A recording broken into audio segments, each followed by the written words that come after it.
So the current status of the pine marten is it's endangered. It was actually thought to have been extirpated from the island completely, and they were reintroduced back in the early 2000s.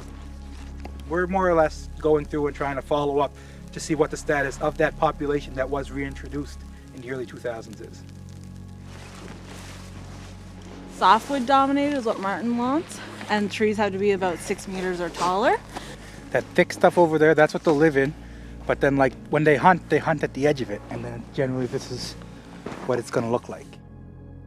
We just want to find 3 decent sized trees. One will be a good bait tree, and then the 2 would be for the cameras.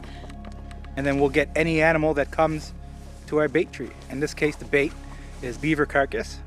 So they do resemble weasels. They're a little bit bigger. They're usually brown in color, and they have like a reddish tinge to their fur.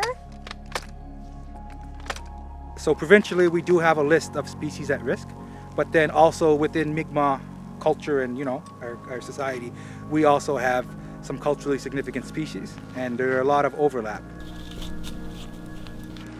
We'll make sure that it's aimed the right way, and then we leave it. We'll come back in 2 weeks, and hopefully we'll have a picture of marten over here. So this is our marten database for the winter of 2022-2023. I'm trying to find one that has a good face view. Oh, this one's good. The significance of the pine marten is it's in one of our oldest running stories, and that's the creation story. The creator is getting the world ready for the Mi'kmaq, and he makes Glooskap and he makes his grandmother. They need sustenance, they need something to eat. The very first animal actually that gave its life so Glooskap and his grandmother could live here was the marten.